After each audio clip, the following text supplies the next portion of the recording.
Hello, everyone. I'm Harjit and I'm part of the Windows commercial team at Microsoft. Welcome to Tackling Tech. Want to know more about Microsoft Tech community? I have just the right person to talk about the space, and it is Justin Ong, who manages it. Welcome, Justin. Hey Harjit, how's it going, everybody? Thanks so much for joining us, Harjit. Really pleasure to be on. So thank you again for inviting me. Thank you. Yeah, it's awesome to have you here. So, for folks that are unfamiliar, can you start by telling us what the Microsoft Tech community is all about, who it is for, how is it different than, let's say, Microsoft Answers or Microsoft Q&A? It was a great question. The community at Microsoft, when I joined, is one of the most tremendously thriving phenomena that I've been able to witness in my time at Microsoft. And we do have quite a lot of different types of communities, both online, in person, conferences, virtual, anything that you want. Microsoft Tech Community is one of the premier ones, but lots of other great options as well. Now, you asked a question in terms of what really is Tech Community about and how does it set itself apart. We like to think of ourselves as one of the premier engagement communities for Microsoft tech professionals and employees. And what that means is, for things like break fix, troubleshooting and that kind of stuff, answers and Q&A are phenomenal. They're great, and they have a wide backlog of content that can hopefully help you solve your problems. What we're more interested on Tech Community is really about building the relationships and understanding how the people behind the technology are utilizing it.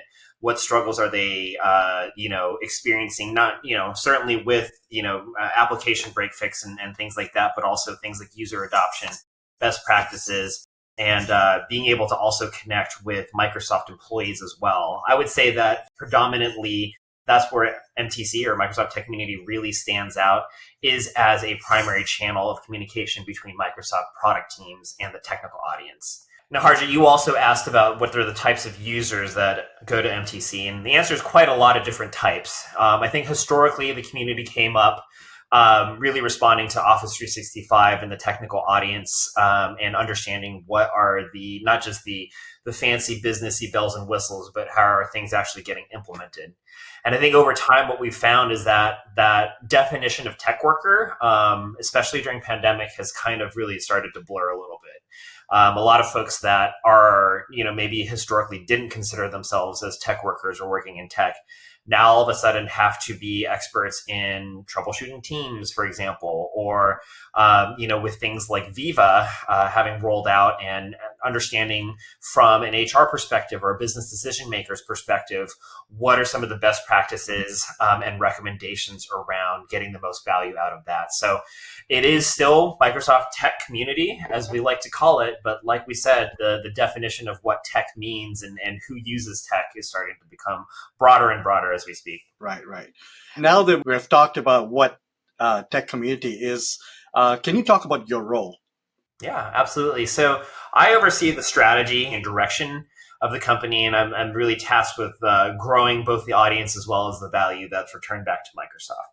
So what that means is I have a phenomenal team of people, including the community success managers, are folks that help run the platform and take care of the customizations and ensure the uptime, as well as someone that oversees the data analytics component of it. And all of them really are the people that help power the community and help it thrive, help it to grow.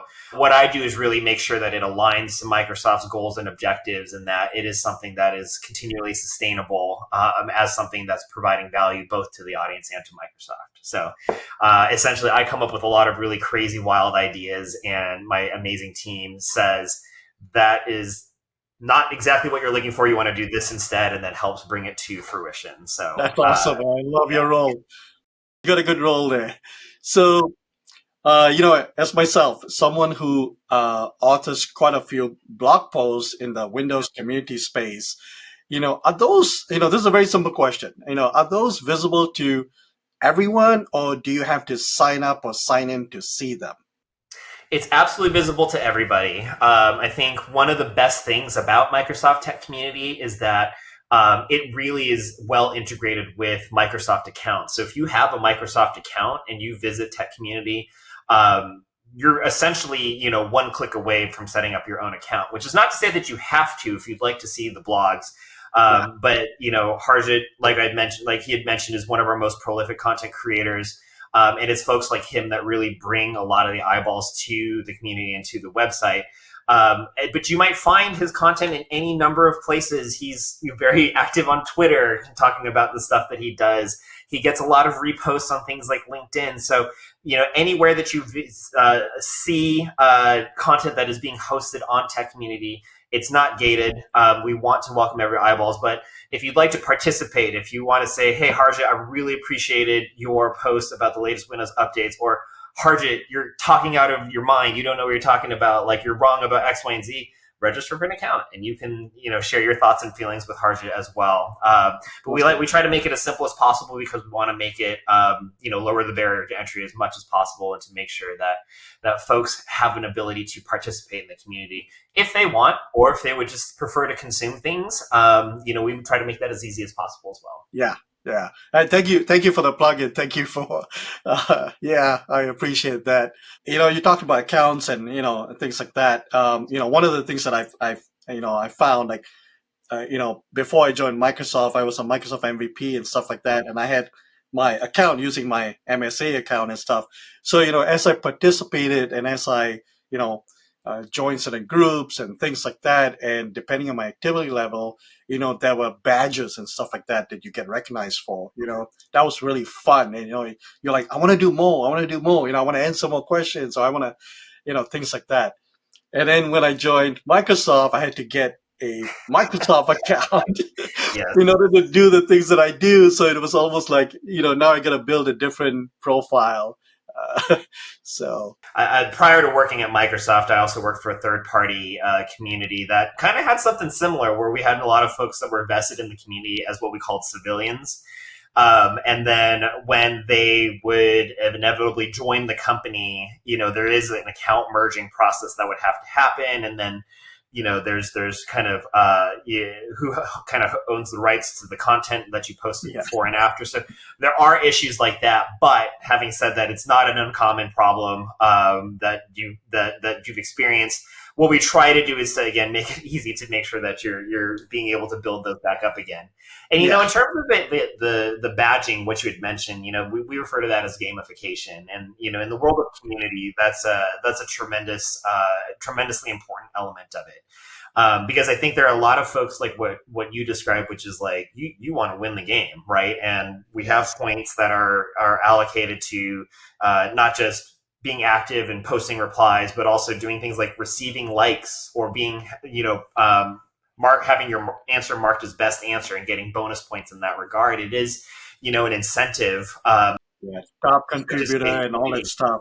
Yeah, and to share your thing. But it's not just the games, right? It's also the reputation that comes along with it as well that's really important, because Harj is really active in the Windows community.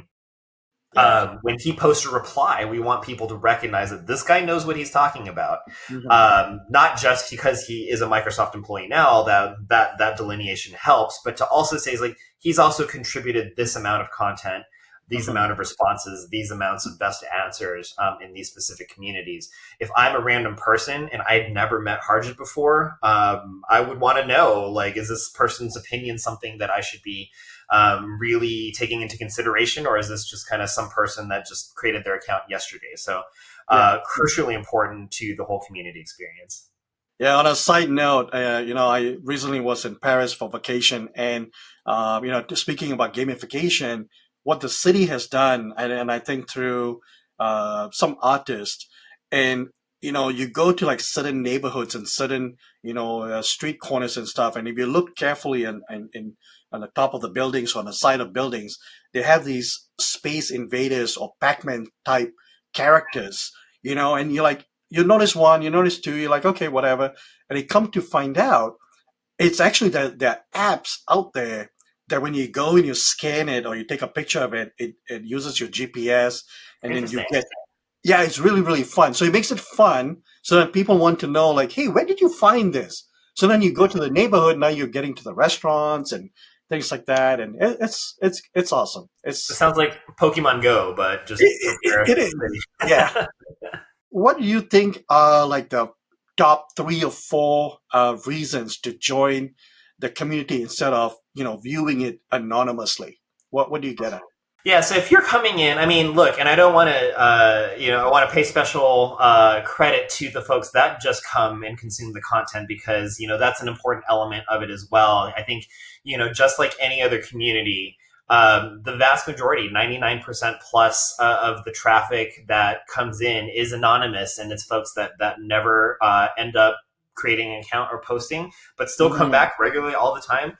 And I just want to say welcome to all those folks. Like yeah. that amount of traffic, and the search results, all of the kind of quiet activities that lead you to tech media also help us grow as well. And so for folks that do just want to read as viewers, then that is absolutely a use case that we welcome and celebrate. But I also, to your point, would like to encourage people to make sure to register for an account. I think there's a couple of different reasons that you would want to do that. I think first and foremost is just the ability to engage with other Microsoft experts and specifically employees. It's a Hmm. tremendously valuable resource that many companies, but certainly not all of them, and none quite like Microsoft the way that I've experienced so far. Harja, you mentioned you were part of the MVP program, right? Like being able I to used to have be, folks yeah. that years ago, back in the Stone Age, but folks like Harjit and other MVPs, to have them at your disposal to be able to troubleshoot questions again, be able to get question and answers. It's stuff that's not really that accessible in a lot of other technology ecosystems. And so if you don't create the account, like you're missing out on this level of engagement. I think the best example of this engagement is around the events that we have at Tech Community. So we have a wide range of live interactions between Microsoft product teams and engineers, and just literally the general population of Tech Community. They're all completely free. They don't require you to hand over any personal private information or to talk to a salesperson. This is just Microsoft giving back to the community. And so to ask a question, you can ask a question to the person who literally designed a new feature of Windows or a new feature of Teams, and to ask them, what do I need to know about it? What are the limitations?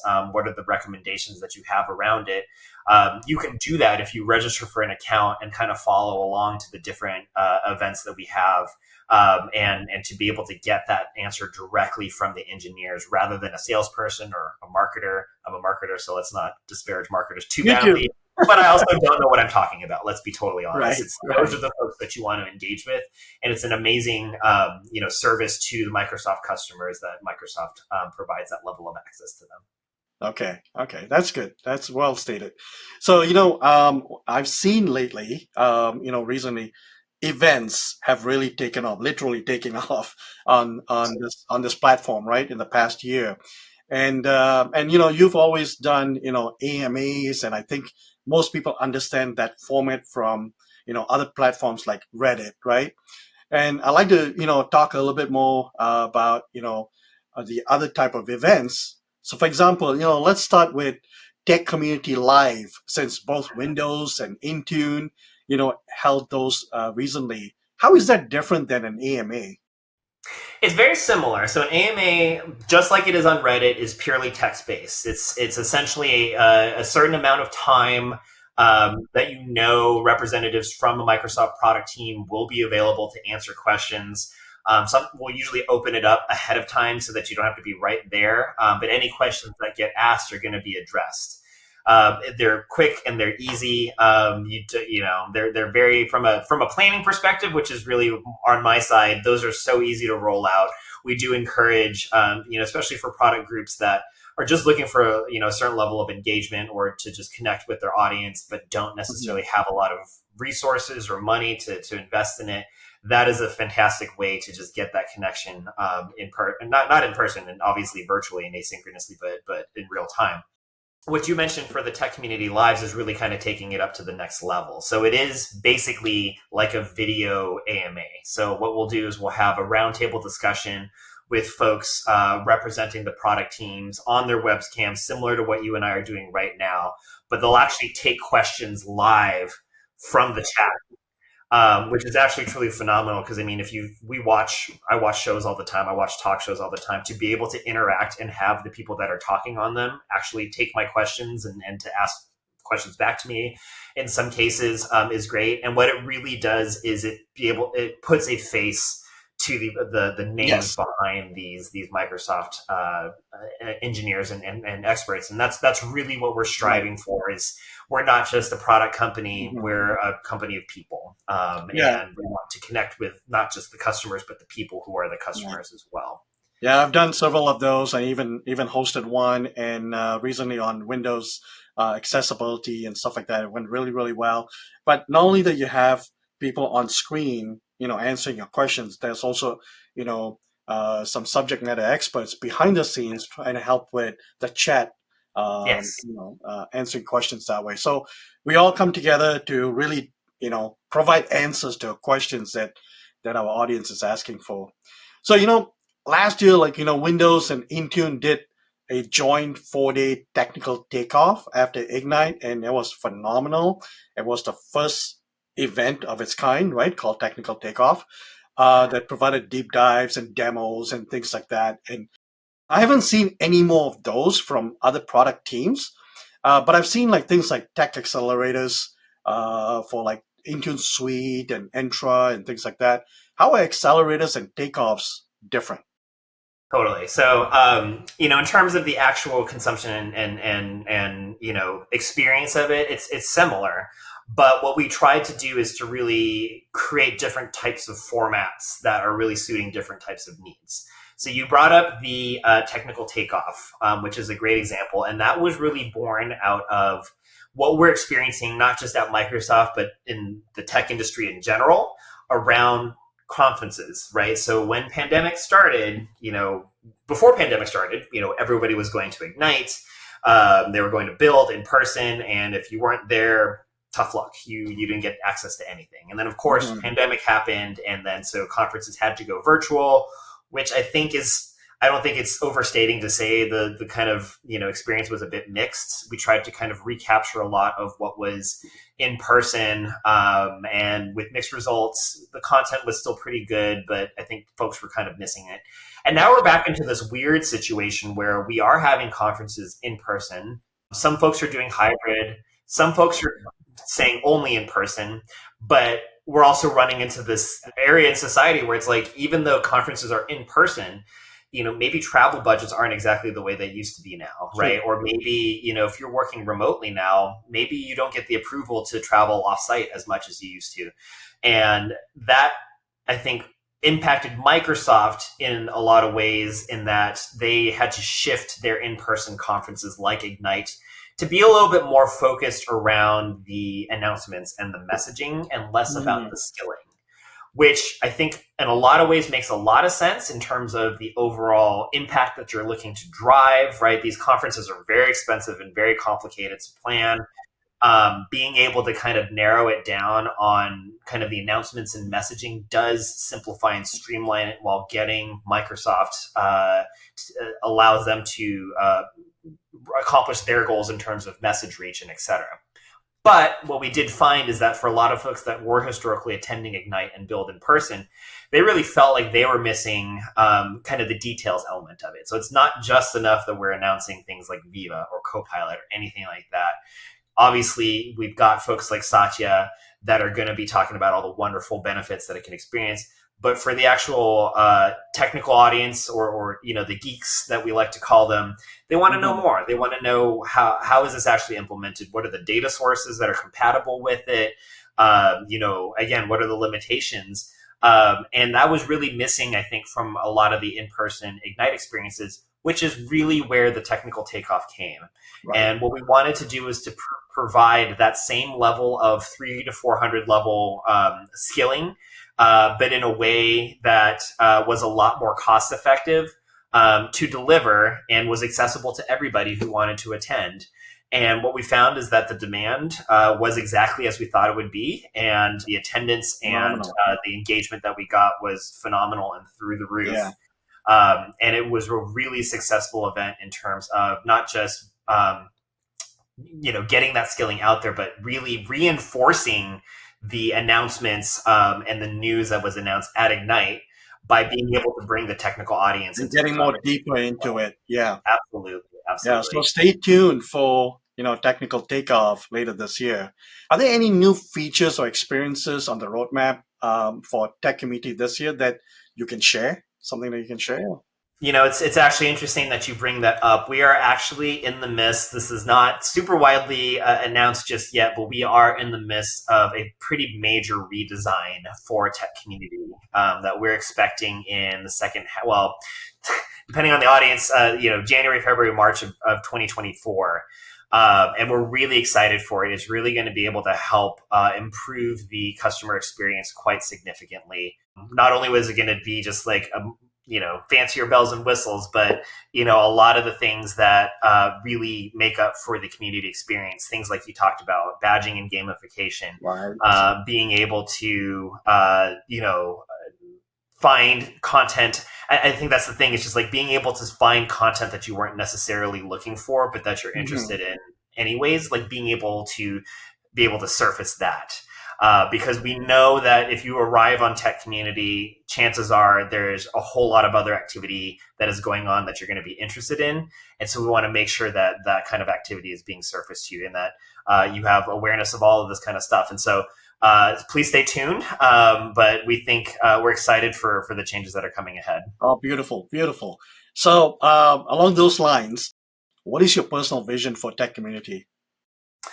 That's a great question. I think for me personally, I do want to see tech community as a place where people incorporate into their daily diet of tech internet, right? Okay. I think a lot of folks, we go to Twitter, we go to whatever news site that you prefer, LinkedIn, and I think the biggest thing that really holds tech community back is not the content because the content is there.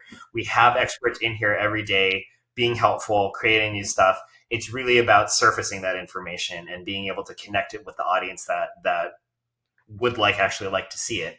And so want it to be a place where, it's incorporated into your daily diet of news sources to Yeah. be able to see, hey, not just let me get help with a specific problem, but to be able to say, hey, here's the technical digest of things that are Yeah. going on in Windows, what's new in Teams, and making Right. sure that tech community continues to be one of the biggest platforms for technical news for Microsoft coming from the product teams themselves. And you want to make it a true community to the name, right? I mean, literally like a place that people can come and become a community. Absolutely. And I think that's where the value to Microsoft really can lie. It's not just about having a megaphone or a platform, but being able to have a community that's going to provide you that feedback. It's not enough to say, "Oh, X number of thousands of people read this blog. We want to know what y'all thought about it. Did you like it? Did you hate it? Did you open it and realize it was a mistake and you clicked on it accidentally and you went away?" Like these are the types of things that we want to know more about, as it'll help not only improve our experience for the customers, but also to build that connection with the customers as well. Right. Awesome. So, final question, and it's a two-parter, and I'm just going to lump it together. Uh, One is where can folks go to join the community? And two, there are some events listed on Tech Community as well. How does one submit their event to be included on the list? Yeah, great questions, both of them. It's pretty simple. To go to Tech Community, it's techcommunity.microsoft.com. We have a big login button at at the big start, so you should be able to see it. Like I said, if you already have an MSA account, it's a simple one-click registration. Mhm. You can fill out your profile to as little or as much as you'd like.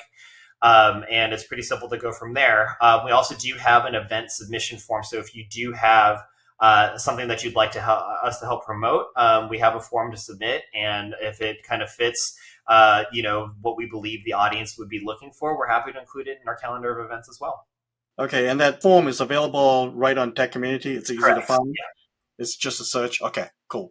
This is great, Justin. I love Microsoft Tech Community. I'm a heavy participant and stuff like that. Really, really enjoyed. I really enjoy what you're doing with it and the vision and where we're going with this. And so, thank you so much, Justin, for being on the show and for sharing all this valuable information about it. And I think we're going to make it a bigger, better, and greater place for everyone that deals with technology. Thank you for watching Tackling Tech. I hope you enjoyed this episode and learned something new. Please like, subscribe to this channel to stay up to date with the latest episodes. And if you have any feedback or suggestions for future episodes, please let us know in the comments below. You can also follow me on Twitter for more updates and awesomeness of Tackling Tech. Thanks again for watching, and we'll see you next time.